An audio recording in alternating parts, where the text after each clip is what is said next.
बिस्मिल्लाहिर्रहमानिर्रहीम। अल्लाहुम्मा सल्लि अला मुहम्मद व अला आलि मुहम्मद व बारिक व सल्लिम अलैहि।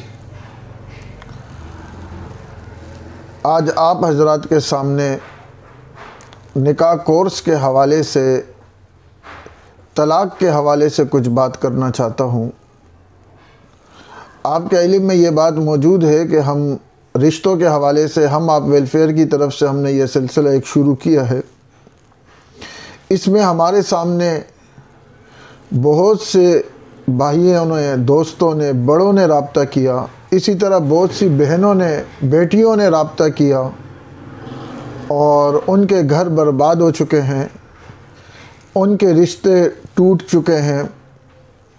वो औलादों वाले होकर भी एक नाकाम ज़िंदगी गुजार रहे हैं और एक नए रिश्ते की तलाश में हैं।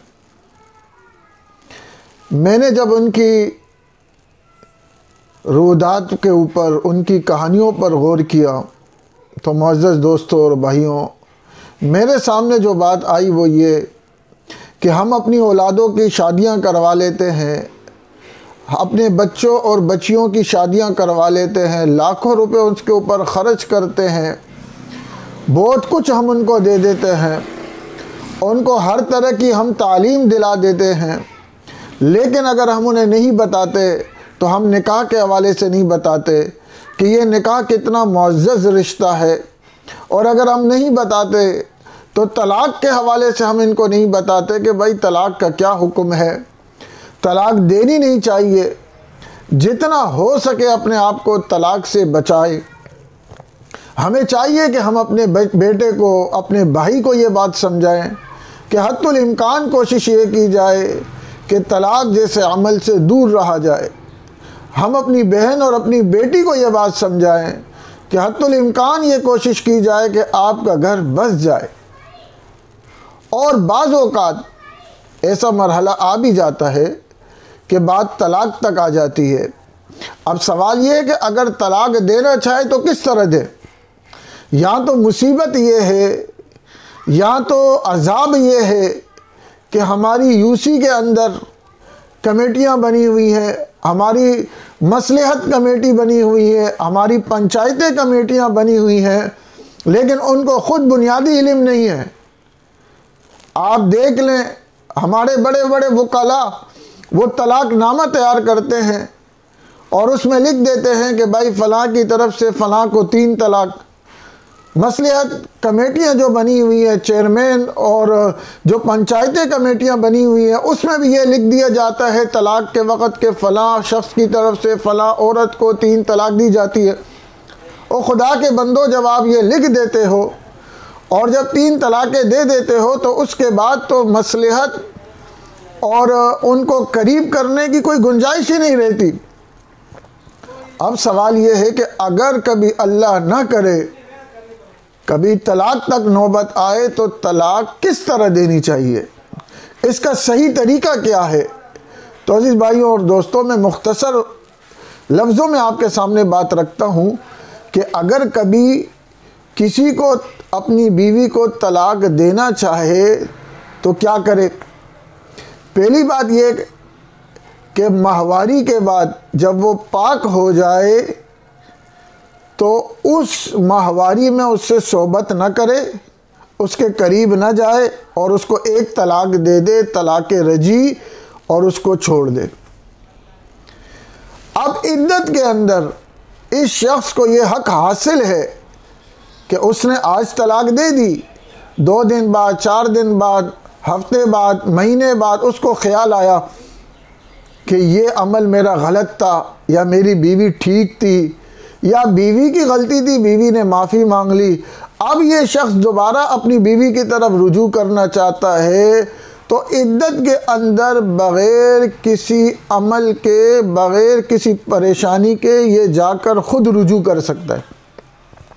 इद्दत के अंदर एक तलाक़ रजी दिए, और अगर इद्दत गुज़र गई और इसने रुजू नहीं किया, जो भी इद्दत थी औरत की वो गुज़र गई, इसने रुजू नहीं किया, अब इसका निकाह ख़त्म हो गया। अब ये औरत भी आज़ाद है और ये शख्स भी इसकी तरफ से आज़ाद हो गया। लेकिन चौंके, इसने एक तलाक रजी दी थी, इद्दत गुज़र गई।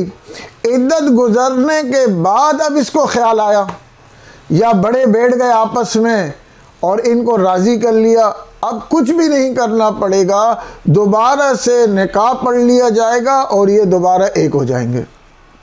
कितना फ़ायदा हुआ तलाक सही तरीके से देने का, कि एक तलाक देकर, तलाक रजी दे के उसको छोड़ दो, इद्दत के अंदर ख्याल आए तो रुजू कर लो, ख्याल ना आए तो छोड़ दो, वो दूसरी जगह जाके शादी कर सकती है।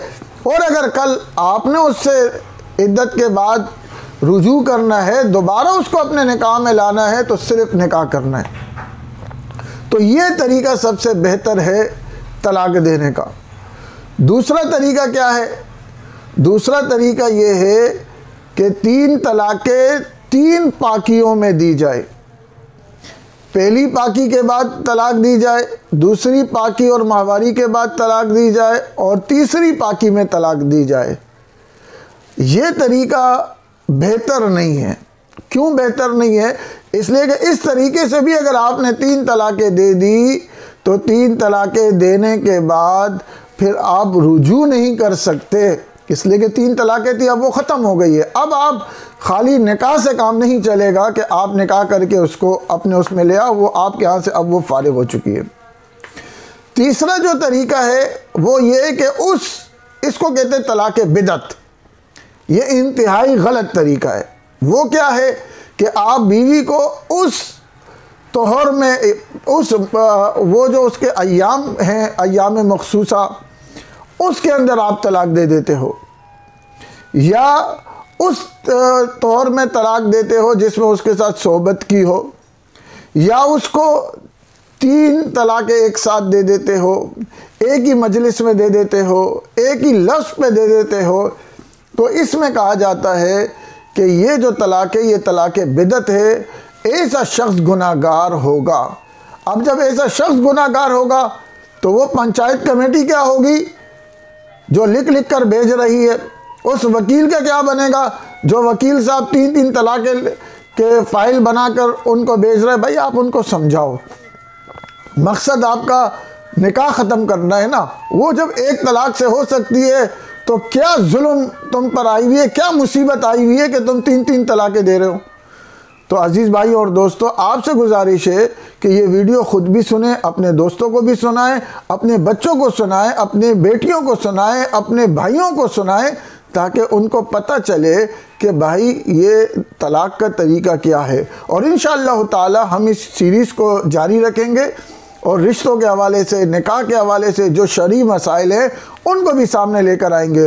और अगर आप चाहते हैं कि कोई और ऐसा मौजू जिस पर शरई रहनुमाई की ज़रूरत है हमारे माशरे को, तो आप हमसे कमेंट्स में रब्ता कर सकते हैं, बता सकते हैं। इंशाअल्लाह ताला आप हज़रात के मशवरे से और आप हज़रात के ताउन से हम इस सिलसिले को चलाएँगे। अस्सलामु अलैकुम।